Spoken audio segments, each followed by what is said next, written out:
Bueno, buenos días. En primer lugar, muchas gracias a todos los que estáis aquí ahora, porque después de la cena de ayer habéis hecho un acto de fuerza levantarse por la mañana. Creo que aún faltará mucha gente por entrar, o sea que en primer lugar agradeceros vuestra presencia puntual. Ahora vamos a empezar con el último bloque de mesas conjuntas que tenemos, que versa sobre los nuevos enfoques en auditoría, temas pendientes, informes flash y futuros desafíos. Para ello vamos a tener en la mesa a Mirta García Rosa, letrada de la Sindicatura de Cuentas de Asturias, y a Silvia Pérez también, de la Sindicatura de Cuentas de Asturias, muy amiga desde hace mucho tiempo, que nos hablarán sobre la importancia de las provisiones para responsabilidades y el problema de su cuantificación. A continuación intervendrán Julia Vera Moure, subdirectora técnica del Tribunal de Cuentas, y Javier García de Llano, también auditor del Tribunal de Cuentas, que nos hablarán sobre un tema muy interesante, que es las fiscalizaciones express. En este caso, asociado a un informe que realizaron sobre prevención de incendios forestales. Después intervendrá David García del Pozo, que tenemos que darle la bienvenida porque es auditor de la Sindicatura de Cuentas de Castilla-La Mancha, que por fin han vuelto al funcionamiento, que todos los exañores amamos muchos, o sea que os damos la bienvenida y para lo que necesitéis os intentaremos ayudar entre todos como podamos, que nos hablará sobre un tema muy interesante que es el fortalecimiento de la fiscalización de las fundaciones públicas. Incluirá el concepto de flash audit y supervisión continua. O sea, que tenemos dos comunicaciones sobre la importancia de hacer fiscalizaciones más concretas, rápidas en el tiempo y de forma más inmediata. Que quizás es un debe que tenemos en muchos informes, hacer los informes más cercanos en el tiempo, ¿no? Y por último, pues Iván Berraquero, director de auditoría de la Cámara de Cuentas de Aragón, que nos abrirá 8 puntos de interesantes que él considera que tenemos aspectos de mejora o por lo menos debatir en los distintos órganos de control o instituciones de control externo. Y sin más, pues le doy la palabra a Mirta y a Silvia para que nos hagan su presentación.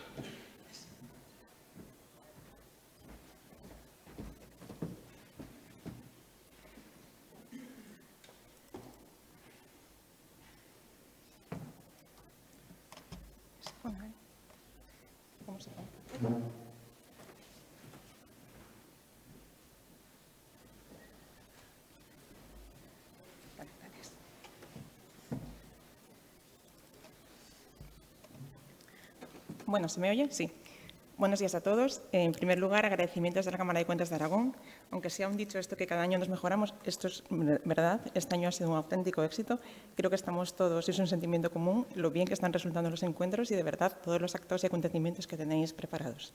Gracias en especial a Iñaki por ser moderador de la mesa, al que le tengo un especial cariño, que somos compañeros de promoción. Así que hace muchos años que nos conocemos y aquí compartimos penas y alguna alegría también, ¿eh? Así que nada, sin más, cuando comenzamos con nuestra exposición, estaréis pensando muchos, Joaquín, ¿no?, entre otros, y dirán, estas no se vinieron a nuestras auditorías operativas de ayer, han vuelto a la auditoría del Pleistoceno y estamos otra vez con las auditorías de regularidad. No es del todo cierto.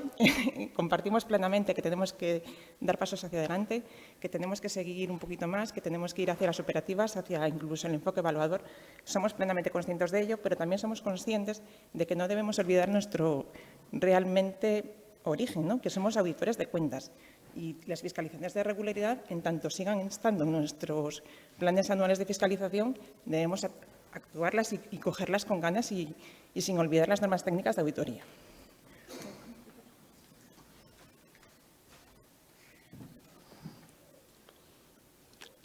Por tanto, de ahí el tema de hoy, ¿no?, de las provisiones para responsabilidades de las administraciones públicas. La comunicación no quiere aquí venir a dar una teoría sobre lo que es o un estudio individualizado, personalizado o profundo sobre lo que son las previsiones para responsabilidades, que al final ya todos ustedes conocen perfectísimamente y si no nos vamos a las normas de valoración del plan contable y las tenemos. Es simplemente llamar un poco la atención, hacernos reflexionar sobre la importancia de la información económico-financiera, ¿no?, y sobre la importancia de las cuentas, de la información que está contenida en cuentas generales y que no debemos olvidar y fiscalizar con el alcance que se nos pide. Entonces, vamos a empezar ya.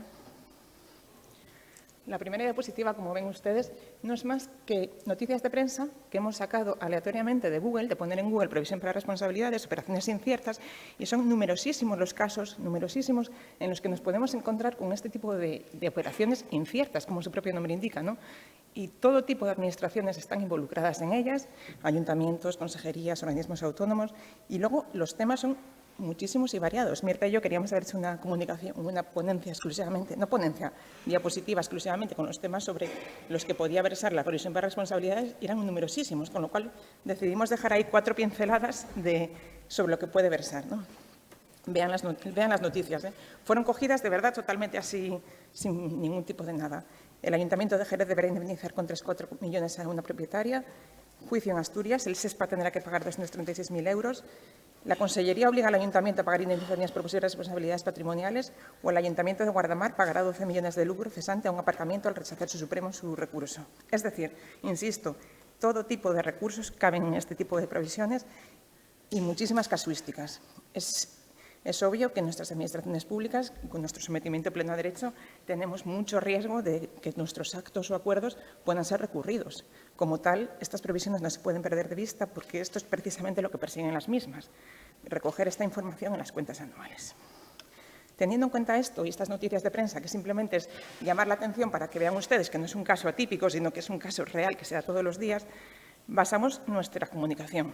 Para ello quisimos hacer y contestar 3 preguntas con 3 hechos que vamos a constatar a continuación. ¿Están las administraciones públicas recogiendo en sus cuentas generales información relativa a las operaciones inciertas que pudieran derivar en responsabilidades económicas? ¿Estamos los auditores fiscalizando con el alcance necesario la suficiencia de esta información? Y, por último, ¿qué dificultades están encontrando las administraciones para poder estimar las operaciones que puedan originar responsabilidades económicas para la Administración? Pues bien, estas 3 preguntas es lo que vamos a contestar a la hora de la comunicación con 3 datos, 4, que verán ustedes cómo son, desde mi punto de vista, bastante significativos. Previamente, 2 cosillas solamente sobre las provisiones. ¿Qué son? Bueno, sabéis que son pasivos inciertos, ¿no? Es un pasivo, pero que tiene posibilidades, o sea, es incierto en cuanto a la estimación de su cuantía y de su vencimiento. Con lo cual, ¿qué es un pasivo? Una obligación presente que viene de un hecho pasado que va a suponer un desembolso de recursos para la administración autonómica, la administración la que sea, y que encima debería de poder estimar el desembolso de recursos. De estas 2 últimas características que acabo de hablar son las que supone que sea provisión o que sea contingencia. Con lo cual, en base a estas 3 y las probabilidades a estas 2 últimas y las probabilidades que haya, nos movemos en los 3 escenarios de abajo, de las flechitas. ¿Qué pasa si tenemos una operación con bastantes probabilidades, más de un 50% de que ocurra y que pueda ser cuantificable con fiabilidad? En este caso, tenemos que tener una provisión y la tenemos que tener en el balance de situación, en el pasivo. ¿Qué pasa si tenemos una operación incierta, no probable, posible, pero no probable, o no cuantificable con fiabilidad? En este caso, y muy importante, tenemos una contingencia y hay que estar informando en la memoria. Es aquí donde hemos notado una ausencia tremenda de este tipo de información. Muy pocas memorias, muy pocas que hemos auditado en todos estos años, son completas, de verdad. O sea, yo creo que estamos perdiendo un poco también la perspectiva. Últimamente nos estamos fijando mucho en objetivos de transparencia, información, acceso a la información pública, que todos los agentes tengan facilidad para acceder a ella y a veces, permítanme opinar, que nos estamos relajando un poco en los requisitos que se le debe de requerir a esa información, al contenido propio de la información. Entonces, por eso insisto en la del medio. Pues no probable, pero posible o no cuantificable es una contingencia y es obligatorio, lo dice en el Plan General Contable, de informar en la memoria. Y únicamente en el caso que sea remota, no se informaría en la memoria. Con lo cual, sabemos la práctica, noticias de prensa, sabemos la teoría, qué es lo que tiene que ser. Vamos a ver ahora qué están haciendo nuestras administraciones. Primera pregunta, si recuerdan, ¿están las administraciones públicas recogiendo en sus cuentas generales información relativa a operaciones inciertas? Hemos hecho un primer estudio con el ámbito autonómico. Para ello hemos cogido los 12 últimos informes publicados de los socios de las cuentas generales, 21 o 20, porque hay veces que todavía no tienen la del 21 publicada, y hemos ido a verificar quiénes tienen esta provisión dotada o la nota de la memoria de contingencias. Bueno, el resultado ha sido que tienen saldo en la cuenta 142, 8 comunidades autónomas. Castilla-La Mancha no estabais todavía porque no teníais el informe publicado, pero vamos. Tenían saldo o contingencia o información en la memoria 8 comunidades autónomas, las que están ahí, y no tienen saldo ni información en la memoria 4 comunidades autónomas. En un principio, pueden pensar ustedes, un 66,67% informan o tienen provisión. Puede parecer un porcentaje razonable. Desde mi humilde punto de vista, no lo es para nada, porque viendo las probabilidades de que este tipo de información, esta litigiosidad que tienen nuestras administraciones, no esté informada la memoria en 4 administraciones autonómicas, permítanme opinar que para mí es bastante poco. Con lo cual, en el ámbito autonómico, esto es lo que tenemos. ¿Qué pasa si nos vamos al ámbito local? El panorama es mucho más desolador. En el ámbito local, Para poder responder a la pregunta, ¿qué hemos hecho? Hemos cogido los ayuntamientos que han rendido a Asturias en los últimos 7 ejercicios económicos. En el cuadro de la izquierda tienen ustedes el porcentaje, o sea, los ayuntamientos rendidos desde el 2015 hasta el 2021 y el número de ayuntamientos que tienen saldo en esta cuenta durante esos ejercicios. Como ven, únicamente 4. Es decir, este porcentaje, que en la Administración autonómica era un 66%, aquí estamos bajando al 5%, en torno a un 5%. En el año 2021 baja un poco porque uno de los ayuntamientos que rendía, que tenía provisión, no ha rendido todavía. Con lo cual, a la vista está que las entidades locales se mueven con su presupuesto en la mano, que los alcaldes saben lo que tienen que gastar, pero poco de lo que tienen que informar. Entonces, nada, yo creo que esto da que pensar. El gráfico de la derecha quiere decir, hemos trabajado con los saldos. De esos 4 ayuntamientos que tienen saldo, vamos a ver si ese saldo está estático o se mueve en el tiempo, porque si se mueve en el tiempo es un indicio de que probablemente estén utilizando adecuadamente la cuenta. Como ven, solamente 2 ayuntamientos de los 4 que tienen cuentas utilizan la cuenta, la van moviendo. Podría parecer, sin evidencia necesaria y suficiente, que podrían estar utilizando bien esta provisión. Pues no, tampoco es así, porque de estos 2, uno ha sido objeto de fiscalización específica en el Principado de Asturias el ejercicio pasado y precisamente 2 de las salvedades que han sido sacadas a informe han sido precisamente por esto, por falta de información de contingencias en la memoria y por la provisión para responsabilidades infravalorada. Con lo cual, de esas 2, que parece que son las únicas que se libraban, una tampoco lo hace adecuadamente. Esto es lo que hay en cuanto a la primera pregunta. Ustedes saquen sus conclusiones. Respecto a la segunda, y con esta quiero ser muy prudente, ¿estamos los auditores fiscalizando con el alcance necesario este tipo de operaciones? De los 12 informes consultados, únicamente, y permítanme el únicamente, un 25% emite opinión sobre la razonabilidad de los saldos para provisiones para responsabilidades. 3 son los que de verdad bajan, está infravalorada, está sobrevalorada, pueden cuantificar y son capaces de valorar esa información. El resto, 75%, no decimos nada. Bien es cierto que 4 no lo podemos hacer porque tenemos limitaciones al alcance y hay 5 que no se pronuncian al respecto. O sea, hay 5 que no he podido, en base a la información, cuando llegan los informes, saber si se está mirando, si no se está mirando, si tienen, si no tienen. Bueno, es otro dato que llama la atención. Destacar aquí como mejores prácticas de los 3 informes que han podido concluir sobre esta provisión y que me parece que, si tienen tiempo, merece la pena leerla. Aragón, y no es por estar aquí, Iñaki, pero es que es verdad. Me parece muy bien, muy bien. Nos ha costado esto algún soborno, pero está bien, está bien. La Comunidad de Madrid e Islas Canarias. Son 3 informes que realmente me llaman la atención y especialmente, y no lo digo, insisto, por tal, pero Aragón, como veréis ahora en la siguiente diapositiva, hace un detalle exhaustivo sobre lo que es la provisión, sobre el detalle de la misma, sobre la posibilidad de que de ahí pueda salir algún tipo de responsabilidad económica, que al final es lo que nos interesa, ¿no? Realmente. La siguiente diapositiva es muy cortita, nada, son 2 ejemplos de lo más habitual que hay en los informes, o no de lo más habitual, de lo que nos estamos encontrando. Y es que quería llamar la atención especialmente sobre el de Asturias, porque fíjense, en Asturias hemos tenido una limitación al alcance, bueno, típica limitación al alcance redactada como tal, ¿no? La información aportada no resulta suficiente ni adecuada para poder estimar razonablemente las responsabilidades probables derivadas de estos y, por lo tanto, el efecto que dicha estimación tendría en el balance de la cuenta de resultados económico-patrimonial.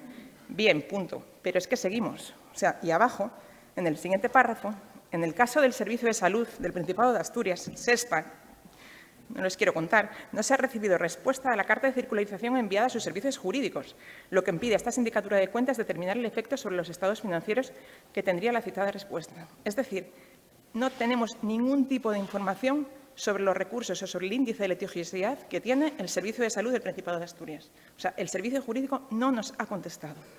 Creo que esto da para mucho, ¿no? O sea, si vuelvo, no voy a volver para atrás, pero la primera diapositiva, uno de los primeros titulares que puse era precisamente el SESPA. O sea, es a diario las responsabilidades que se encuentra este organismo y no tenemos ningún tipo de información, ni ellos lo tienen o no nos lo ha querido dar, pero no hemos conseguido acceder a ella.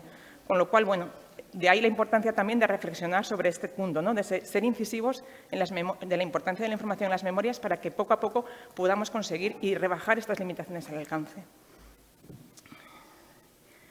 Luego, ya para contar las dificultades que encuentran las administraciones para poder dotar esta provisión, mi compañera Mirta, experta en jurídico, nos cuenta Hola a todos.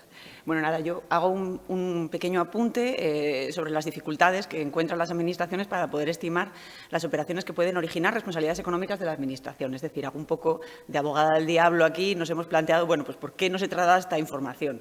Pues un poco en un ejercicio de empatía. Pues nos planteamos porque a veces no es tan fácil, ¿no?, la determinación de la cuantía para poder trasladarla a la memoria.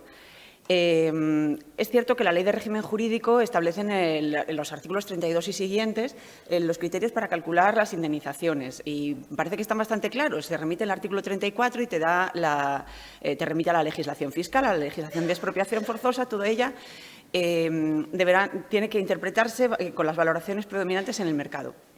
Pero lo cierto es que las resoluciones judiciales que se pueden ver son muchísimo más, la normativa es mucho más dispersa. Se apelan los jueces a otras distintas normativas. Por ejemplo, en el caso de que existan daños morales, pues se acude a la Ley Orgánica 182, que la Ley de Régimen Jurídico no la cita, la de la intimidad personal y familiar.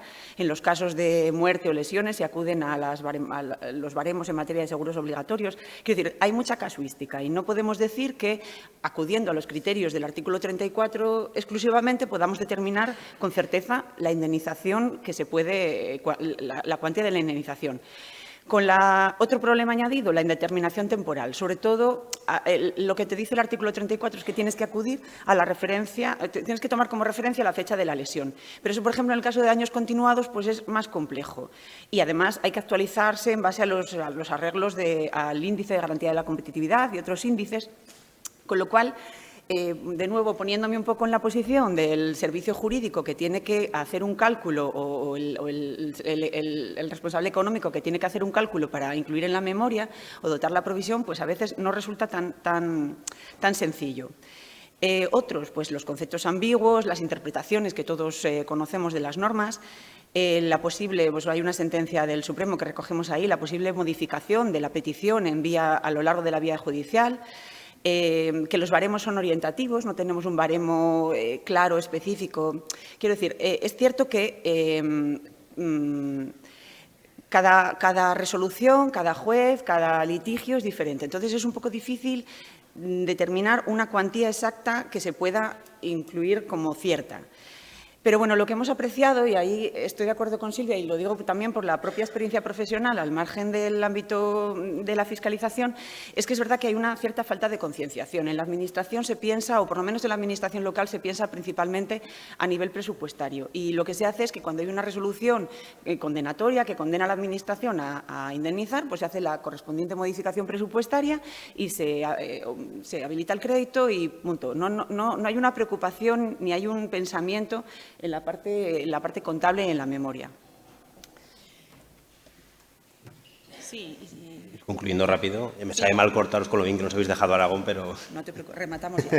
Rematamos concluyendo que, bueno, pues nada, eso, desde el punto dividimos las conclusiones en dos partes, ¿no? Desde el punto de vista de los auditores, que profundizar en el trabajo de revisión de los pasivos, bueno, de las previsiones y contingencias para la Administración y si reflejo en cuentas, prestando la misma atención a la información cuantitativa que a la información cualitativa al respecto, que debería figurar incluida en la memoria. Recordar los dos requisitos de la información contable, fiable y relevante. Hay que cumplirlos. El segundo, efectuar un buen análisis del resultado de la circularización de los servicios jurídicos. Aquí ya estoy dando por hecho que en todas las auditorías de regularidad estamos incluyendo una prueba de auditoría típica de toda la vida, que es la circularización de los servicios jurídicos. Entonces, tenemos que incidir sobre esta prueba, sentarnos, la segunda y la tercera conclusión van muy unidas, sentarnos con el servicio jurídico, volver a aquellas famosas de antaño reuniones con los servicios jurídicos y discutir aquellos casos y más significativos y hacer un análisis individualizado de los que consideremos que merece la pena hacerlo para dar la mayor información posible en la memoria. Y, por último, recomendar la necesidad de regular un procedimiento de seguimiento de sentencias que constituya la base de los importes estimados como posibles pasivos en relación con los procedimientos judiciales que se notan en contabilidad. Aquí sí que es verdad que en la Cámara de Madrid, no sé si hay alguien aquí de la Cámara de Madrid, pero sí que el informe, si no recuerdo mal, hicieron, o hay una resolución, vamos, en la Administración sí que se sacó una orden que precisamente regulaba esto, ¿no?, el seguimiento de sentencias.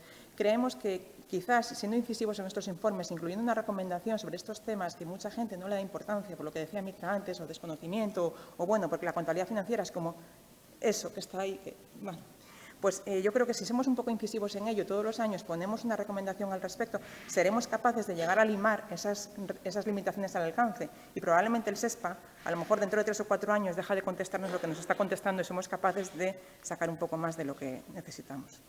Bueno, para rematar, bueno, pues entonces nos parece que desde el punto de vista de la Administración podemos recomendar, o sería pertinente una recomendación, pues de que exista una comunicación fluida entre el servicio jurídico y el servicio económico, que puede estar,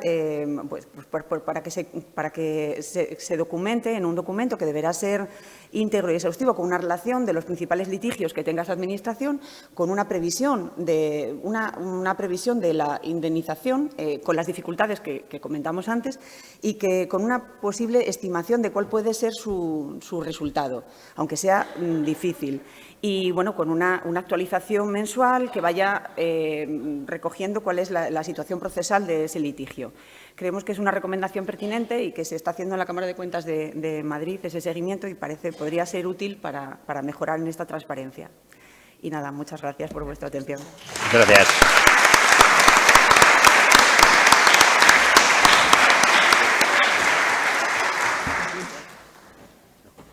Bueno, a continuación, Javier García y Julia Vera del Tribunal de Cuentas nos van a hablar sobre las auditorías flash que están realizando en prevención de incendios forestales en el Tribunal de Cuentas.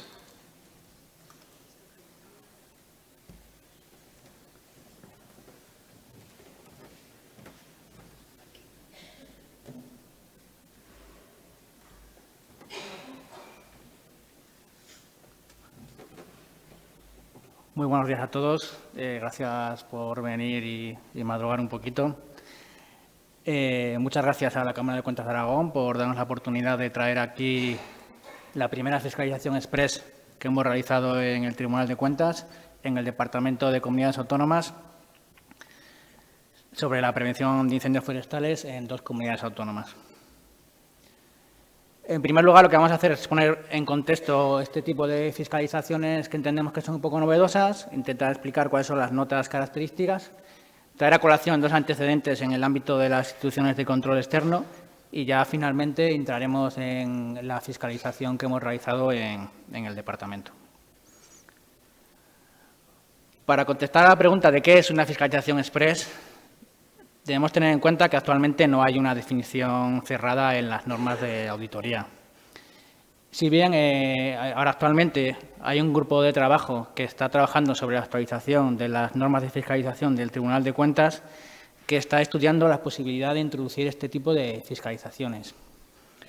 Además de que no existe una definición cerrada de este tipo de fiscalizaciones, existen otras auditorías con denominaciones similares como audits flash, auditorías focalizadas, que traen un poco de confusión sobre esta materia.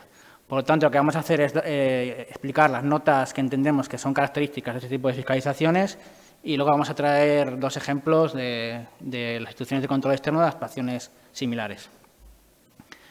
En primer lugar, no tenemos que olvidar que estamos ante una fiscalización que se realiza con las normas técnicas y procedimientos y las garantías de auditoría y una fiscalización a posteriori. Esto implica que no estamos hablando de fiscalizaciones de tiempo real ni de otro tipo de actuaciones como funciones de asesoramiento o otro tipo de productos que puedan sacar las instituciones de control externo que no se rijan con estas garantías. Es una actuación también rápida. Ahora, todo lo rápido que podemos ser dentro de las normas y procedimientos de tramitación de los informes. Tenemos unos plazos para tanto internos como externos de observaciones y alegaciones que nos acotan mucho la rapidez con la que podemos actuar. Por ello, tenemos que trabajar en la fase de planificación y trabajo de campo y, sobre todo, eligiendo un alcance y unos objetivos muy limitados y delimitados que nos permiten actuar con esa rapidez. Asimismo, esta actuación enfocada también nos permite que los resultados, las conclusiones y las recomendaciones sean más simples, claros y, de alguna manera, podemos dirigir el impacto de nuestros informes. Y la última nota, pero quizá la más importante, es que estas fiscalizaciones responden a un criterio de oportunidad. Nos permiten, de manera complementaria a las fiscalizaciones tradicionales, realizar fiscalizaciones sobre actuaciones de relevancia actual, económica, social o situaciones de emergencia. Si tuviéramos que poner en una imagen estas notas, a mí me viene a la cabeza un famoso detergente con un nombre parecido que creo que enfoca muy bien lo que queremos hacer, una actuación focalizada, rápida y que arroja un resultado claro. Una vez explicadas las notas características, vamos a entrar en antecedentes de actuaciones sobre los ICES. En primer lugar, de forma muy breve, la Sindicatura de Cuentas de la Comunidad Valenciana tiene una guía en el marco de los planes de recuperación del COVID sobre auditorías focalizadas inmediatas. Las notas características de este tipo de fiscalizaciones coinciden en lo sustancial con lo que hemos indicado anteriormente, si bien queremos resaltar que hay algunos matices que quizá enfocan estas fiscalizaciones en una dirección no hacia el gestor, sino hacia la ciudadanía. Se indican que estas fiscalizaciones se pueden usar para proporcionar datos de debate al público sobre cuestiones por lo que a lo mejor pueda haber sobre datos o cuantías que pueda haber discrepancia en la sociedad. Un enfoque fáctico y está previsto que no se realicen conclusiones y recomendaciones, sino que se describan los hechos de una manera que el lector pueda sacar sus propias conclusiones. Y por último, que es una nota que nosotros no hemos indicado como característica, pero que en esta guía sí que lo indican, tienen que ser un informe conciso, es decir, breve. En la línea de estos informes breves también se ha movido el Tribunal de Cuentas francés. El Tribunal de Cuentas francés en el año 2021 tuvo una nueva presidencia que planteó un nuevo enfoque estratégico.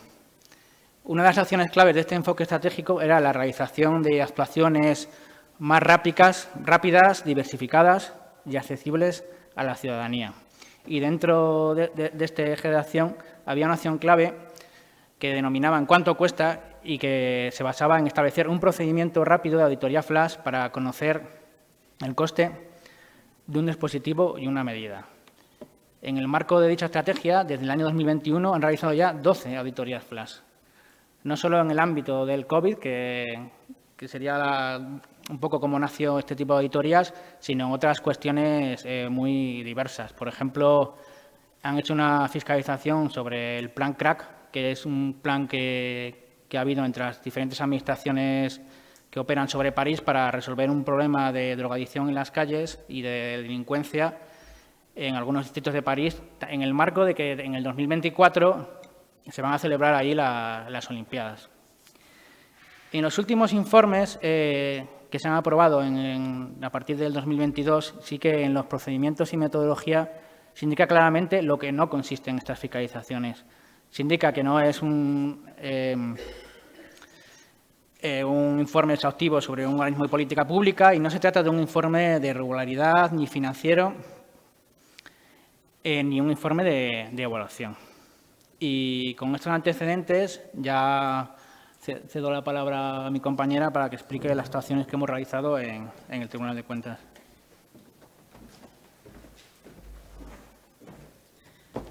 Bueno, pues yo ahora lo que os voy a contar es unos apuntes rápidos de la fiscalización express en concreto que hemos realizado sobre prevención de incendios forestales. Entonces, ¿por qué razón decidimos realizar una fiscalización express de incendios forestales? Pues lo decidimos porque en el 2022 en España hubo un aumento espectacular de incendios forestales en todo el territorio nacional. O sea, un dato muy claro. Hubo 56 grandes incendios forestales en 2022. Un gran incendio forestal, para los que no lo sepáis, yo no tenía ni idea, es un incendio forestal que tiene más de 500 hectáreas de superficie forestal afectada. Bueno, pues en 2022 hubo 56 y en 2021, ¿cuántos diríais? Decidme una cifra. 200, ¿no? ¿Tiene que ser menos? 18. Entonces, claro, ¿a qué se debió este incremento tan espectacular? Pues se debió a varios factores. En primer lugar, que hubo 3 olas de calor consecutivas, la primera de ellas en una época muy temprana del año, que bueno, provocó un aumento muy grande de las temperaturas del suelo y eso, bueno, cambio climático, etcétera, en fin. El caso es que se produjo una situación de emergencia bastante grave y el Gobierno, en agosto de 2022, decidió, para paliar esta situación de emergencia, aprobar un Real Decreto Ley que entró en vigor el 3 de agosto de 2022. Y ese Real Decreto Ley, ¿qué decía? Pues decía que establecía una serie de obligaciones de prevención de incendios forestales, tanto para la Administración General del Estado como para las comunidades autónomas. Entonces, nosotros, como Departamento de Comunidades Autónomas, dijimos, bueno, como el plazo que tienen las comunidades autónomas para adoptar estas medidas de prevención es desde el 3 de agosto de 2022 hasta el 31 de diciembre de 2022, vamos a verificar que han cumplido esas medidas o no las han cumplido, con qué objetivo. Con el objetivo de que aquellas comunidades autónomas que no hubieran cumplido esas medidas pues pudieran adoptar las medidas correctoras antes de llegar a la época de riesgo del año siguiente, de 2023. Entonces, pues dijimos, venga, vamos a hacer una fiscalización express, vamos a hacer la primera fiscalización express del Tribunal de Cuentas, vamos a ver cómo nos sale esto. Nuestro consejero nos apoyaba al 100% y dijimos, venga, al lío. Y nos pusimos a ello. Entonces, ¿cuál es el cronograma de esta fiscalización? Pues el acuerdo de inicio fue el 21 de diciembre de 2022 y, si os fijáis, la aprobación de las directrices técnicas, que, como sabéis, es el documento interno, pero que también se aprueba por el Pleno del Tribunal, donde se establece pues, el calendario, el equipo, los objetivos, las áreas de trabajo, se aprobaron solo un mes después del acuerdo de inicio. Yo, en los 18 años que llevo de carrera profesional en el Tribunal de Cuentas, es la primera vez que que se aprueban unas directrices técnicas de un informe mío al mes siguiente del acuerdo de inicio. Eso es muy, muy extraño. Luego, en las directrices técnicas, el calendario establecía un plazo para remisión del anteproyecto de informe de alegaciones a los gestores desde la aprobación de las directrices técnicas de únicamente 2 meses. Ese plazo también es muy, muy raro que se vea, no. Normalmente siempre son 5 meses, 6 meses y, aparte, esos plazos pues, se suelen alargar. En este caso lo cumplimos, puesto que el envío del anteproyecto de informe de alegaciones lo hicimos el 8 de marzo de 2023 y, finalmente, la aprobación del informe por el Pleno se produjo en el Pleno del mes de abril, es decir, en conjunto se hizo todo en un plazo de unos 4 meses. ¿Cuál es el problema que vemos aquí? El problema fue que, si os fijáis, para la elaboración del informe, para los trabajos de campo y redacción del anteproyecto de informe, tuvimos prácticamente 2 meses, que fue casi el mismo tiempo que se tardó en tramitar formalmente el informe, es decir, en enviar el informe de alegaciones, que nos contestaran los gestores, enviar el proyecto de informe a observaciones para que los miembros del Pleno hicieran las consideraciones que estimaran oportunas. ¿Y qué pasa? Es lo que ha apuntado Javier. En este caso, el grupo de trabajo del Tribunal de Cuentas, que está estudiando la modificación de las normas internas de fiscalización, sería conveniente que, para este tipo de informes, establecieran unos plazos de tramitación más cortos, con el objetivo de que no se nos vaya el mismo plazo en hacer los trabajos de campo y redactar el informe que en la tramitación formal del proyecto. Entonces, una vez dicho esto, esperad que paso a la siguiente diapositiva. Bueno, esto ya os lo he contado, es la situación de emergencia que hubo en el verano, con una serie de medidas correctoras. Es decir, en este caso, la fiscalización express tiene sentido por una razón de interés social y de emergencia social.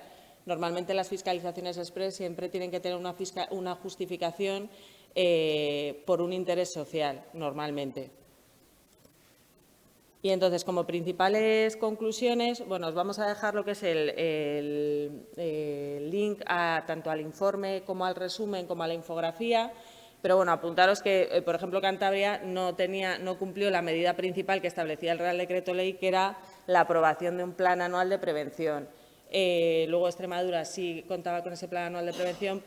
Sin embargo, había bastantes medidas que también enumeraba el Real Decreto Ley que también incumplió por no meter dentro de su plan anual de prevención. El informe, además de ser una fiscalización de cumplimiento, también fue un informe con una parte operativa en lo que se refiere a la elaboración de los planes, al procedimiento de elaboración de los planes anuales de prevención y la financiación de esos planes. Que bueno, todo eso lo podéis consultar en el informe. Como tengo poco tiempo, tampoco me quiero meter en eso. Pero bueno, como particularidades que nos pueden interesar para compartir entre compañeros que estamos, pues os podría decir que, por mi experiencia, en comparación con todas las fiscalizaciones tradicionales que había yo realizado hasta la fecha, en comparación con esta, está que no hay prácticamente tiempo para hacer trabajos preliminares, para hacer una planificación. O sea, tienes que tenerlo todo como muy focalizado ya para redactar el proyecto de directrices técnicas y para empezar a hacer pruebas concretas y hacer peticiones de documentación muy concretas. Asimismo, respecto a la metodología, veo muy complicado que se pueda utilizar en este tipo de fiscalizaciones metodología de análisis de datos. Si solo tienes 2 meses para efectuar el trabajo de campo, tú no puedes poner a estudiar una aplicación informática, hacer la petición de información, que el informático haga la programación, te envíe la base de datos, verificar su fiabilidad y luego ponerte a hacer los cruces de información. O sea, se te va el plazo. Es imposible. Entonces, creo que en este tipo de fiscalizaciones express la metodología de análisis de datos se hace muy complicada. Otra particularidad, obviamente, es el plazo, que es manifiestamente más corto que el resto. Y en cuanto a la redacción del anteproyecto de informe, también yo creo que en este caso es necesario que el equipo que esté encargado de llevar a cabo este tipo de fiscalizaciones tiene que ser un equipo con una amplia experiencia en fiscalización, o sea, que tengan muchísima experiencia en ir a entidades, en haber hecho 1000 visitas, en haber hecho 1000 peticiones, que estén muy bregados, porque de otra manera se hace muy complicado. O sea, pensad, por ejemplo, yo venía de Seguridad Social, llevaba muchísimos años en el Departamento de Seguridad Social y en noviembre, a finales de noviembre, pues vine al Departamento de Comunidades Autónomas. Entonces, yo estaba acostumbrada a que los gestores, los interlocutores, pues era la Tesorería General de la Seguridad Social, yo les hacía una petición y saben perfectamente cómo extraerme la información y me la dan bien y prácticamente no la tengo que revisar. En este caso, eran personas, gestores del servicio de montes, de las consejerías, ingenieros de montes, que no sabían ni lo que era el Tribunal de Cuentas. Entonces, yo les pedí información y me daban pantallazos y decía, vamos a ver, Antonio, o sea, no me puedes dar esto, o sea, yo necesito una evidencia documental, pero no me vale esto. Entonces, era como mucha tarea, o sea, era como una dificultad adicional a este tipo de fiscalizaciones, que dependiendo del ámbito objetivo, pues también tienes que tener en cuenta eso, que si la persona no está acostumbrada a relacionarse con el Tribunal de Cuentas, no sabe ni cómo quiere la información, ni para qué. Aparte, por ejemplo, también nos decían, llegó ya un momento que, pues, ponerle que estuviéramos a mediados de febrero. Y entonces ya me llama una vez el responsable, el jefe de servicio de montes, y me dice, Julia, mira, es que te tengo que decir una cosa. Y digo yo, bueno, pues dime, era Fernando el otro, creo que era el de Extremadura. Es que estamos un poco preocupados porque, claro, no sabemos si esto va a ser siempre así. Y yo, ¿pero cómo esto? Y me dice, sí, que es que no sé si ya para siempre nos vais a estar pidiendo cosas todo el rato. Y yo no, Fernando, hombre, esto ya el 8 de marzo ya os mando el anteproyecto y esto ya se acaba. Y entonces, bueno, es también un poco eso, no es lo mismo relacionarte con fiscalizados que ya están hartos de relacionarse con la intervención o con el Tribunal de Cuentas, que en este caso estaban un poco, digamos, entre comillas, vírgenes en este tipo de actuaciones. Y bueno, pues para concluir, la experiencia ha sido muy, muy positiva y os invito a todos a consultar un poco el informe y decirnos qué os parece. Y bueno, pues muchas gracias a todos por vuestra atención. Muchas gracias.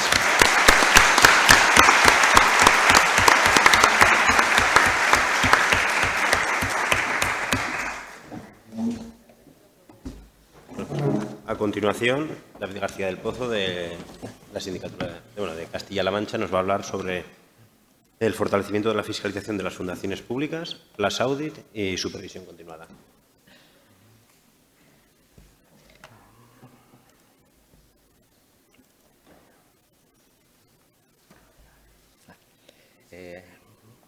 Muchas gracias, ante todo, Iñaki, por la presentación y por tu labor de coordinación y, en general, a la Cámara de Cuentas de Aragón por la organización de estos encuentros. Bueno, me he pasado la primera ya. Bueno, en primer lugar, las fundaciones, como ya sabemos todos, son organizaciones constituidas sin fin de lucro que, por voluntad de sus creadores, tienen afectado de modo duradero su patrimonio a la realización de fines de interés general. Los criterios para considerar que una fundación es pública son tres: una aportación inicial mayoritaria del sector público, que su patrimonio o financiación sea mayoritariamente por parte del sector público o que su control sea por parte del sector público. En España, actualmente, según Invente, hay 874 fundaciones públicas, que es el 17% del sector público institucional, concentrándose mayoritariamente en las comunidades autónomas y, en menor medida, en las entidades locales. Esta distribución es igual a nivel de instituciones de cada administración territorial. Se concentran mayoritariamente en las comunidades autónomas. Actualmente, el control de las fundaciones es un control posterior, alejado en el momento de la gestión y que se concentra en las auditorías financieras y de cumplimiento. ¿Cómo podemos mejorar este control? Con la auditoría operativa que hemos comentado, realizando un control más cercano en el tiempo y más ágil, y aprovechando la información existente. Actualmente existen nuevas formas de control, como las auditorías flash. No voy a insistir en el tema, que ya lo han explicado muy bien los compañeros del Tribunal de Cuentas. Las publicaciones analíticas que realiza el Tribunal de Cuentas Europeos, que él mismo dice que no responden a preguntas de evaluación ni proporcionan garantías. Se limitan a describir una situación a partir de información de otras auditorías previas o información pública. Asimismo, la Ley de Régimen Jurídico del Sector Público impone a todas las administraciones realizar una supervisión continua de sus entidades dependientes, con el objeto de verificar si subsisten los motivos de creación, su sostenibilidad financiera y formular recomendaciones sobre su mantenimiento, transformación o extinción. Para empezar a responder la supervisión continua, podemos utilizar el plan de actuación que las fundaciones deben aprobar en los últimos 3 meses del ejercicio y remitir al protectorado. Y en este plan de actuación deben informar sobre los objetivos y las actividades que prevén realizar en el ejercicio siguiente. El Reglamento de Fundaciones de competencia estatal añade que sobre estas actividades debe informar de los ingresos y gastos previstos para ese ejercicio, así como establecer indicadores para verificar el cumplimiento de los objetivos. También el Real Decreto 1491/2011 regula la información que sobre el plan de actuación debe recoger en sus cuentas anuales las fundaciones. Pues bien, con la información si el plan de actuación se utiliza verdaderamente como un instrumento de planificación, es decir, recoge objetivos específicos, medibles, realistas, entonces la información que sobre el mismo se recoge en la memoria nos ayudará a contestar las preguntas de la supervisión continua. ¿Subsisten los motivos de creación? Podemos verificar si los objetivos recogidos en el plan de actuación se alinean con los motivos que justificaron su creación y si se están cumpliendo. Podemos verificar si es sostenible financieramente. Por cada actividad tendremos los gastos y los ingresos. Con todo esto podemos empezar a tener alguna idea de si es necesario mantener, modificar o suprimir la fundación. Asimismo, con la información del plan de actuación nos puede ayudar a responder a los criterios básicos de una auditoría operativa. La economía, puesto que tenemos los gastos; la eficacia, tenemos indicadores sobre el cumplimiento de objetivos; y la eficiencia, la relación entre los gastos y los indicadores para el cumplimiento de los objetivos. También hay que tener en cuenta que el plan de actuación es un modelo para todas las fundaciones.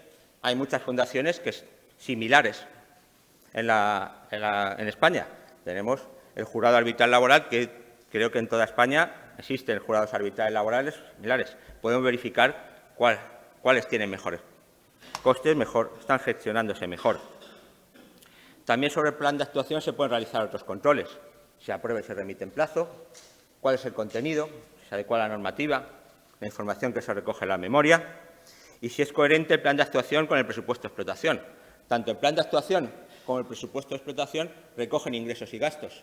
Estos deberían ser los mismos. Si no, nos tendremos dos planificaciones, la que ha aprobado el protectorado y la que ha aprobado el legislador.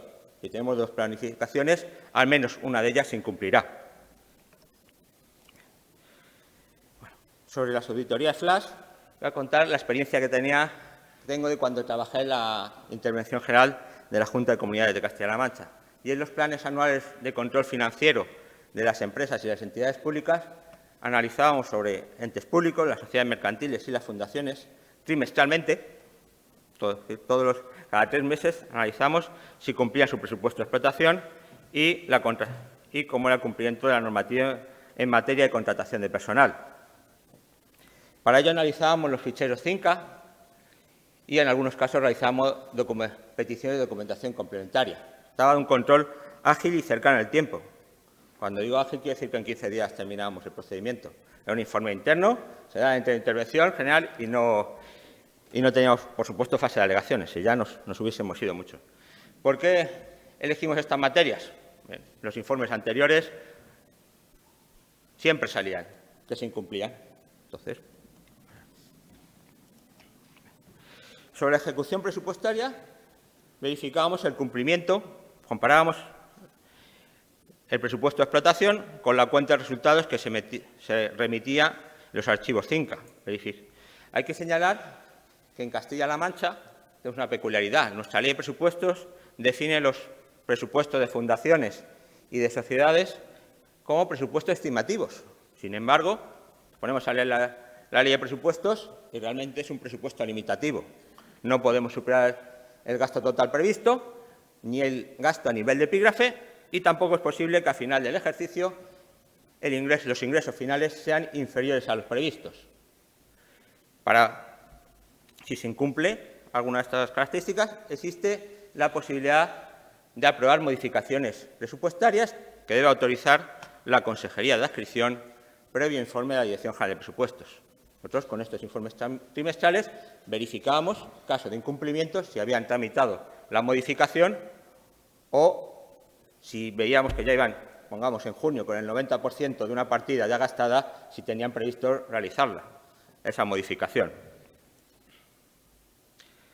En cuanto a la gestión de personal, pues también con los ficheros CINCA verificamos si se había incrementado el número de efectivos en alguna categoría profesional, las que definen directivos, laborales indefinidos o laborales temporales.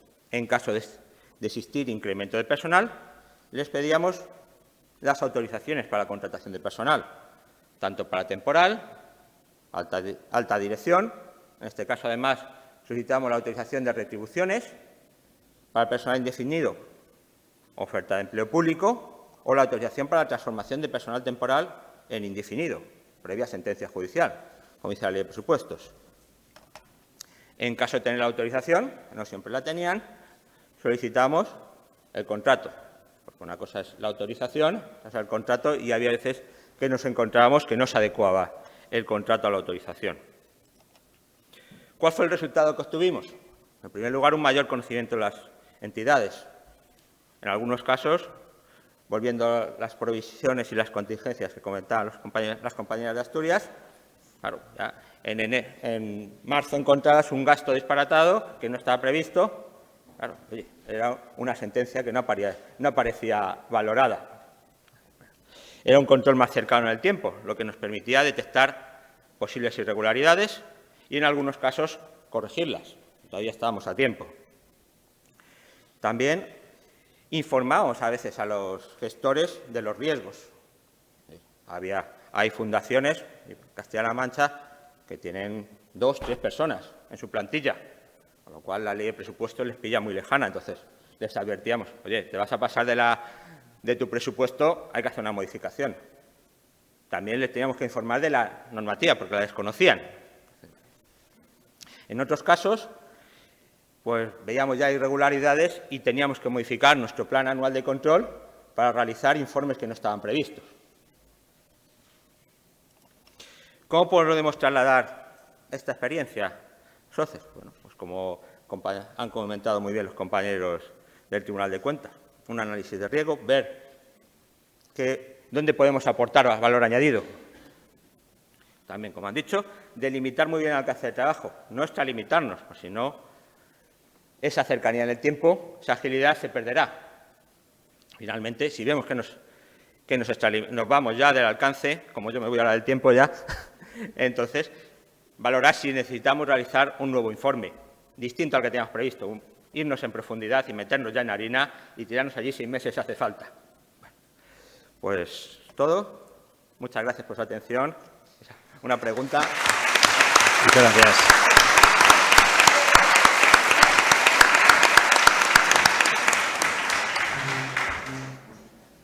Muchas gracias, David. A continuación, Iván Berraquero, director de auditoría de la Cámara de Cuentas, juega en casa. Lo he dejado para el final por si había poco tiempo, como hay confianza, pues. Pero vas bien de tiempo, Iván. Nos va a hacer una reflexión sobre algunas cuestiones en la actual situación de la fiscalización. Buenos días a todos. La verdad es que 8 cuestiones clave de auditoría en 10 minutos darían para mucho más tiempo, pero bueno, intentar ser breve e ir bastante rápido. A ver si vemos... Bueno, en primer lugar, la primera, ahora mientras a la transparencia, caída de la vocación de perfiles técnicos de auditoría. Muchos de los aquí presentes conocéis mejor que yo, habéis trabajado, habéis tenido experiencia en auditoría del sector privado y bueno, sabéis que se caracteriza, entre otras cosas, por una muy alta rotación. Ese modelo ya hace tiempo que está en crisis, más que nada por un factor puramente demográfico. Ayer también creo que nos lo explicaron un poco compañeros en las presentaciones. Simplemente porque cada vez salen menos titulados y sigue existiendo una alta rotación en auditoría que además se va a agravar con un numeroso colectivo de personas que se va a jubilar en plazos razonablemente breves de tiempo y realmente pues esto implica un problema de escasez de recursos humanos orientados a la auditoría. Tampoco ayuda pues otra serie de cosas, otros aspectos que estamos viendo. Por ejemplo, los grandes grupos de la informática están diciendo últimamente que esto de los contables y los auditores estamos en vías de extinción, como los dinosaurios, y que ahora todo lo va a hacer una máquina, la inteligencia artificial. Y eso también hay que tener cuidado, o deberíamos ser un poco más cuidadosos con esas afirmaciones, porque realmente yo creo que un joven de 18 años que se plantee estudiar empresariales, bueno, pues no va a estudiar algo que está obsoleto, ¿no? Y yo creo que la inteligencia artificial, y aquí enlazo con otra de las reflexiones que quería realizar, sí que va a transformar mucho la forma en la que trabajamos, va a simplificar mucho procesos, va a permitir llegar a poblaciones más amplias, pero de ahí a decir que va a sustituir por completo a los contables y los auditores, pues yo creo que no. El pensamiento crítico, la intuición, siempre van a estar ahí y van a ser necesarios y, por lo tanto, yo creo que nosotros también. Luego también habría aquí otros factores que no voy a entrar tampoco en el detalle, de falta de motivación. Bueno, después de la pandemia COVID, cada vez también la gente valora más su tiempo y estas profesiones de contabilidad y auditoría, sobre todo en países anglosajones donde este problema demográfico no es tan evidente, pues también están teniendo problemas para cubrir estas profesiones en lo que se ha llamado Big Quit o Great Resignation. Paso ya al segundo punto, que sería realmente el tercero, plazos de rendición de cuentas y publicación de informes. Aquí os voy a pedir que os fijéis en la parte derecha de la transparencia, dónde estamos para rendición de cuentas generales a día de hoy en las administraciones públicas españolas. 31 de octubre del ejercicio N+1 para la cuenta general del Estado, 15 de octubre del ejercicio siguiente al periodo al que se refieren para las entidades locales. Las comunidades autónomas nos movemos en unos plazos que oscilan entre junio y julio para un grupo de ellas y septiembre y octubre para el resto. Esta foto es la que hay a día de hoy. Si retrocediéramos 23 años atrás y hiciéramos la misma foto, podríamos ver que no ha cambiado prácticamente nada. Y, sin embargo, todos sabemos que ha cambiado mucho pues la forma en la que trabajamos, la administración electrónica, la era de las tecnologías, la información que se evalúa rápidamente. Y, vuelvo a insistir, estos plazos de rendición prácticamente no se han movido. Fijémonos en entidades fiscalizadoras superiores, instituciones análogas al Tribunal de Cuentas de nuestro entorno. En Alemania, el Tribunal de Cuentas alemán, en el mes de abril de este ejercicio 2022, ya ha aprobado un informe de fiscalización con conclusiones sobre los presupuestos del ejercicio 2022. Y el Tribunal de Cuentas francés también. un poquito después, en el mes de mayo. En Italia o lo han aprobado ya o estarán a punto de aprobarlo si mantienen la dinámica de ejercicios anteriores. Es decir, fijémonos que aquí estamos hablando de informes aprobados y publicados, no de rendición de cuentas, que normalmente se suelen agotar los plazos que marcamos aquí. Simplemente 6 meses con anticipación respecto a la rendición de cuentas de nuestras administraciones públicas, y yo creo que esto es algo que nos debería hacer reflexionar un poco a todos porque bueno, realmente yo creo que aquí hay un margen de mejora. Yo no sé si los demás tienen más recursos que nosotros, si a veces la rendición de las cuentas es demasiado compleja porque incluye demasiada información, si nosotros mismos como fiscalizadores intentamos llegar más allá de lo que nos correspondería y podríamos intentar acortar para mejorar esos plazos, porque lo que es evidente es que con una rendición tardía nuestros informes también se van a aprobar de forma tardía. En tercer lugar, en transparencia, bueno, el índice de percepción de la corrupción que elabora Transparencia Internacional sitúa a España, creo que actualmente en el puesto 38º, si mal no recuerdo. Estamos muy lejos de las cifras que se llegaron a alcanzar antes del año 2008, con 70 puntos. Ahora creo que estamos alrededor de 60 y la verdad es que no somos un referente en cuanto a transparencia. Por solo citar 2 asuntos de amplio alcance en gestión de la COVID, que ha habido muchos problemas y lo hemos podido ver en nuestros informes de fiscalización, o en la gestión de los fondos Next Generation, donde ni siquiera somos capaces de decir a las autoridades comunitarias pues dónde está el dinero de esos fondos, ¿no?, cuando tenemos aquí la visita en fechas recientes. Yo, con la transparencia, ya centrándome solamente en lo que es la ley estatal, soy bastante crítico con 2 aspectos que me parecen de especial interés. En primer lugar, obligaciones de publicidad activa. Tenemos unas obligaciones muy claras, pero no tenemos un plazo concreto en el cual hay que cumplir esa publicidad. Y eso es un problema, porque entonces la información, si no es relevante y oportuna en el tiempo, deja de ser información. ¿De qué me sirve a mí que se publiquen unas cuentas anuales con un plazo de 2 o 3 años cuando ya realmente deberían estarlo por lo menos al año siguiente o en el plazo más breve posible? Y, en segundo lugar, que tampoco existe un régimen sancionador para los altos cargos, que son los responsables de llevar a la práctica la transparencia de sus instituciones. Y eso también es un problema, porque entonces sale muy barato ser poco transparente. También, bueno, una breve pincelada respecto a la transparencia en 2 aspectos de fiscalización que me llaman la atención, como son la base de datos nacional de subvenciones y la plataforma de contratos del sector público. Si ustedes intentan descargarse la base de datos nacional de subvenciones, verán que tienen una limitación de registros de solo 10.000 registros. Y en las preguntas frecuentes de los gestores de la base de datos nacional de subvenciones, creo que se dice que es por un problema específicamente vinculado a la protección de datos, para evitar un uso indebido. Sin embargo, si hacen lo mismo con la plataforma de contratos, con la herramienta de datos abiertos, pues se podrán descargar sin ningún problema 250.000 contratos de todas las administraciones públicas. Yo lo he hecho y ahí no hay ningún problema de limitación y se puede utilizar esa información. Son cosas que a veces llaman la atención porque no entiendes por qué en un caso se es tan estricto con la protección de datos y en otros aspectos pues no. En cuanto a problemas de la limitación del sector público, no me voy a detener aquí, simplemente dos reflexiones muy rápidas. El inventario de entes del sector público les invito a que entren, gestiona la IGAE, y ahí me llama la atención que después de tantos años sigamos con más de cerca de un 80% de las entidades que están pendientes de validación. Y no sé cuál es el problema, dónde están los cuellos de botella para que algo tan básico pues tenga solución. Con rendición de cuentas de fundaciones públicas es algo que hemos visto también en la cuenta general, aunque son entidades pequeñitas y que normalmente no consumen mucho presupuesto, pero tienen obligación de rendir. Aquí hemos visto algunos problemas en fundaciones públicas donde hay una mayoría clara de administraciones públicas en su patronato, pero que por distintos motivos no han reformado sus estatutos, no se sabe a qué entes están adscritos y, por lo tanto, no están rindiendo cuentas. Y eso pues hay que estar siempre persiguiendo para conseguir esa rendición. En algunas instituciones feriales no voy a entrar. Creo que es el caso de la de Valencia, la de Zaragoza y creo que la de Gran Canaria. Tienen un difícil encaje legal porque, a diferencia de otras comunidades autónomas, no han modificado su régimen jurídico, no se han convertido en una sociedad o en un consorcio, que quizás es lo que deberían haber hecho desde hace tiempo. En atomización municipal también voy a detenerme brevemente en cuanto a un viejo problema que nos afecta a todos como fiscalizadores, aunque trasciende el ámbito de la fiscalización, que es la elevadísima atomización municipal que tenemos en España. Fijaros que en nuestro caso, en el caso español, ahí tenemos que el número de municipios con menos de 1.000 habitantes ya es actualmente el 61,3% del total y solamente concentra un 3% de la población.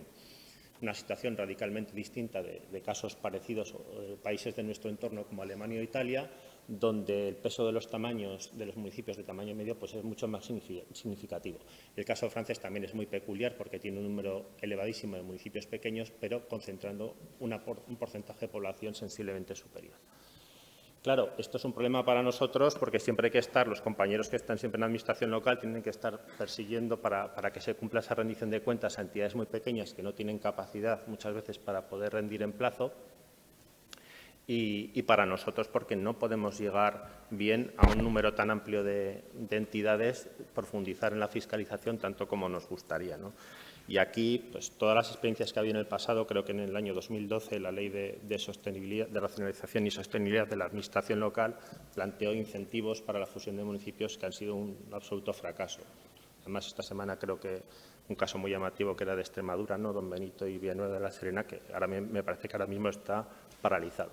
El caso es que no funciona y en otros países las experiencias que han tenido ha sido imponerlos a golpe de ley. Las más recientes creo que en Italia y en Grecia, donde no les tiembla la mano a la hora de fusionar municipios o directamente suprimir regiones. Voy a terminar ya, aunque estoy ya fuera de plazo. Simplemente dos cuestiones. En cuanto a acceso al dato, creo que hemos mejorado mucho en información disponible para la fiscalización por esa cercanía a los entes fiscalizados. Cada vez avanzamos más en trabajos preliminares y con la Administración electrónica creo que también tenemos un margen de mejora para no tener que esperar a sacar el típico escrito de petición de inicio y avanzar en lo posible en los trabajos. Aquí simplemente también les digo que les remito a un informe que hay, a un artículo de Lorenzo Pérez Arrión que habla de la estrategia al dato y que cuestiona y pone en tela de juicio la falta de interoperabilidad real entre administraciones públicas. Sí que hay un avance en la administración electrónica con el trato con el ciudadano, pero sigue habiendo ciertas reticencias en cuanto a colaboración entre entidades públicas. Y para terminar, no sé si podríamos aprender algo del exterior. Yo aquí me he fijado en las orientaciones estratégicas del Tribunal de Cuentas de Francia para 2025, que ya habéis citado algunos vosotros. La auditoría FLAS es una de ellas, efectivamente, y también algunas otras, como por ejemplo promover una mayor participación ciudadana, habilitar canales para que puedan decirnos a los fiscalizadores qué asuntos les preocupan y nosotros los incorporemos en nuestros programas de fiscalización, promover recomendaciones con espíritu crítico, mejorar en evaluación de políticas públicas, destinar más recursos a ese tipo de auditorías, divulgar mejor los informes traduciéndolos al inglés y redefinir los propios espacios de trabajo del Tribunal de Cuentas y fomentar la movilidad entre nosotros, los empleados de los tribunales. Nada más, lo dejamos aquí. Gracias.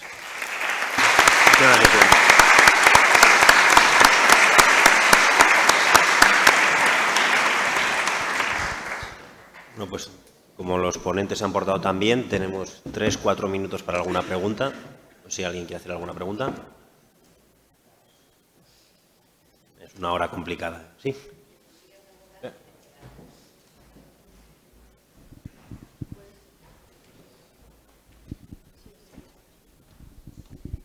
No, quería preguntar el alcance de las auditorías flash de incendios forestales. No fue a todas las comunidades autónomas, sino a las que el Tribunal de Cuentas controla en el departamento. Dentro de las 4 comunidades autónomas que no tienen órganos de control externo, que son Cantabria, Extremadura, La Rioja y Murcia, nos centramos en Extremadura y Cantabria por ser las que más superficie forestal tenían. No quisimos abarcar las 4 por prudencia. No sabíamos cómo era la primera que hacíamos, nos pareció mejor centrarnos solamente en 2, en Cantabria y Extremadura. Podemos adoptar nosotros una auditoría flash en nuestras comunidades autónomas sobre incendios forestales, el cumplimiento.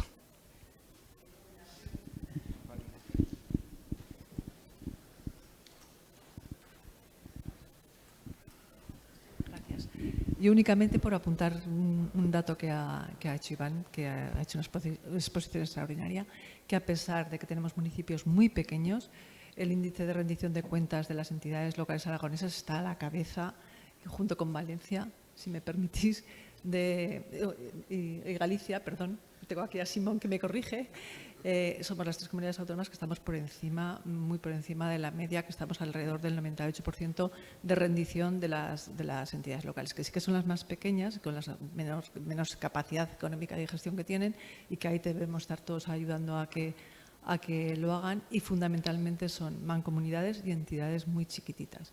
Sí, pero únicamente por apuntar este dato. Muchas gracias.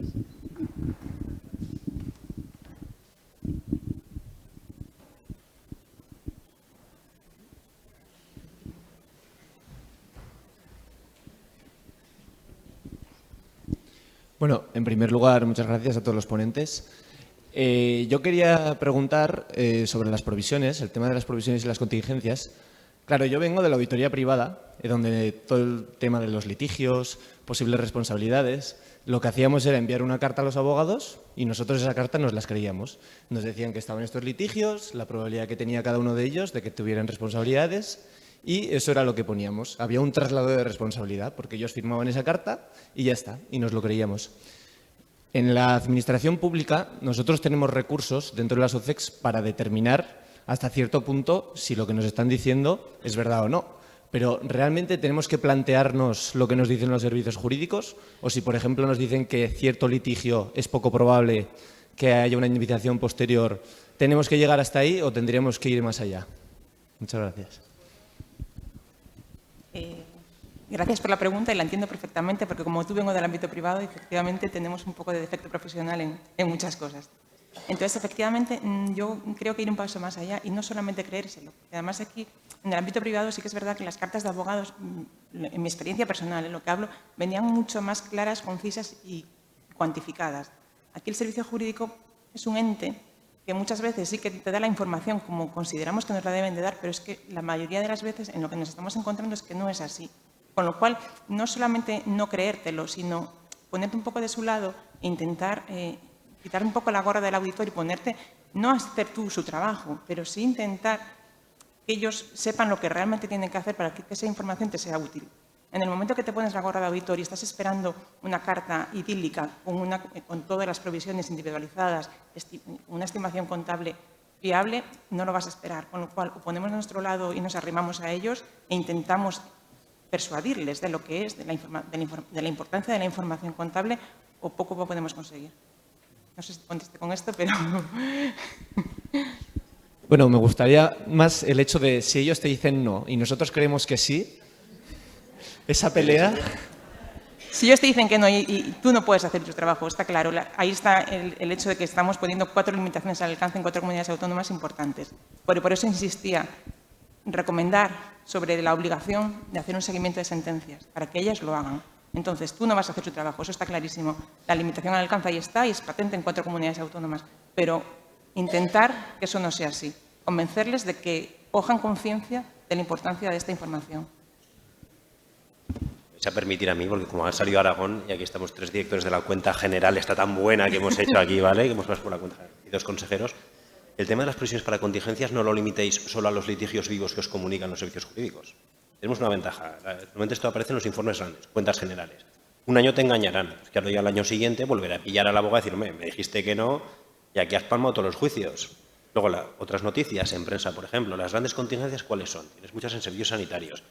Pues provisiones por pago, pues antiguamente por trienios e interinos hasta que se les reconoció. Todos sabíamos que más o menos iba a haber que pagarles, aunque los servicios jurídicos te dijeran, no, lo vamos a ganar todo. Eso te lo van a decir siempre. Ningún letrado que se precie te va a decir que va a perder el juicio. ¿Me explico? Entra tu escepticismo. ¿Qué puedes hacer? Plantear una horquilla. Tú planteas una horquilla y dices, bueno, si ganamos, vale, pues no pagaremos nada, pero en caso de que las cosas vayan mal, pues tenemos que pagar todo este dinero. Y tú lo puedes poner de manifiesto en tu informe como auditor, siempre y cuando lo tengas, obviamente, una cierta convicción al respecto y una evidencia. Noticias en prensa, reconocimiento de carrera profesional a interinos, nadie se lo ha planteado. Aquí en Aragón, hace unos años, hicimos un estudio muy interesante también, por ejemplo, no era una provisión de contingencia, pero similar. Digo el tema de contingencias, que va más allá de juicios, para entendernos. Que nos encontramos, y esto Iván lo sabe muy bien, y Isabel también, creo que Iván incluso tiene un artículo al respecto. Tema de las aportaciones, no a las pruebas de pensiones, sino la seguridad social del personal que venía transferido de la Administración General del Estado. Es decir, en las comunidades autónomas, en Navarra no sé si pasaría, pero en otras, personal que venía del Estado pagaba un FACE. Es decir, sus pensiones se pagan directamente con cargo a las consignaciones presupuestarias. ¿Qué ocurre? Imagínate educación, la cantidad de personal que tienes en educación. A medida que esa gente se vaya jubilando, tú vas a tener que reponer con personal propio que te va a suponer un incremento por el coste del 30% de la seguridad social. Ahí tienes una contingencia. De alguna forma, los presupuestos, con un calendario de antigüedad, si en algún año se te concentran muchas jubilaciones, vas a tener una contingencia. Es usar la imaginación. Y eso es lo que me gusta, porque ahí es donde la inteligencia artificial difícilmente entrará en conocer todos esos aspectos, porque otros campos me parece a mí que estamos ya abonados a pasar al Pleistoceno. No sé si hay alguna pregunta más. Creo que ya oigo ruido por ahí, así que muchas gracias por la atención. Carlos, luego hablamos.